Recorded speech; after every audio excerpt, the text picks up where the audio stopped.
Hello, I'm Mo, and today I'll be analyzing the language and identity of Natalie Wynn, also referred to as ContraPoints. She is a leftist online content creator who creates video essays with striking visuals and intense imagery.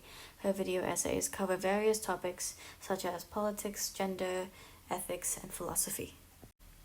Her image tends to present her social context as an upper-middle-class white woman, which lends itself to criticism in some of the online leftist spheres, while her cultural context is mostly focused on Western gay and trans culture, which is a subject that is abundant in many of her video essays. In this presentation, I will be analyzing how identity and culture are expressed in the language of art through monologues and visual style.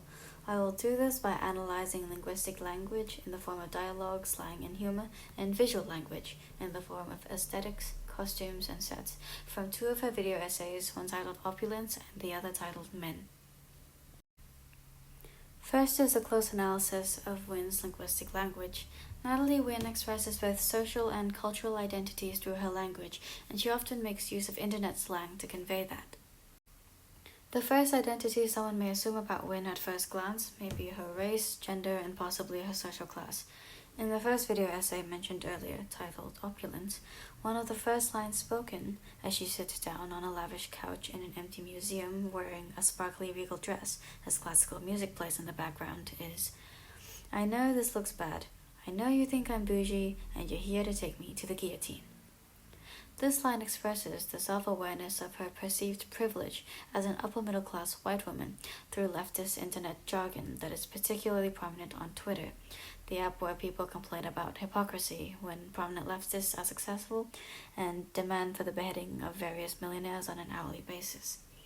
She is acknowledging that the aesthetic in which she is presenting herself is the absolute epitome of the stereotypical upper-class behavior that her political ideology despises, which can be seen as irony.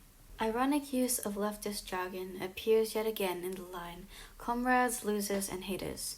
Much like the reference to the guillotine, these terms may be used ironically, but they don't express an identity that opposes leftist views, but instead reclaims much older communist jargon and uses it sarcastically, which then again affirms her identity as a leftist whose domain of influence is on the internet. Another very culturally specific phrase that Wynn uses is "stripy-socked catgirls of the Heckin' Revolutionary Committee," which is a common joke in online leftist circles, but may seem very obscure and absurd to someone who doesn't belong to those parts of the internet. Another identity expressed through her language is her gender. To the uninitiated, Natalie Wynn is a trans woman. This isn't a fact kept hidden, and she states it very often in her videos. However, there are moments when Wynn uses subtle sarcasm to imply that fact.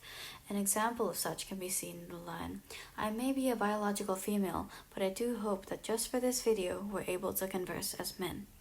This also ties her to the LGBTQ+ community, which is further exemplified by the line "school shooter realness" in reference to her outfit consisting of a fashionable fedora, as realness is a term used in the ballroom culture of American queer communities, and fedoras are associated with the socio-psychological incel ideology that is often the butt of many jokes on the internet. Next is a close analysis of her visual language. Arguably, one of the most noticeable things about Wynn's videos are the extravagant visuals that appear to various aesthetics, which communicate her personal identity with ties to her queer background. Her set dressing and costumes usually fall under two styles of visual appeal, one being extravagant and glamorous, which also closely resembles drag fashion, and the other is minimalistic and elegant, which references the femme fatale archetype. The lower image on the left column shows us a costume with a reference to a 50s old Hollywood cinema aesthetic. Her hairstyle and the furs convey a feeling of queer opulent glamour, which reaffirms her social and cultural identity as an upper-class white trans woman in Western society, someone who is privileged, yet at the same time belongs to a marginalized community.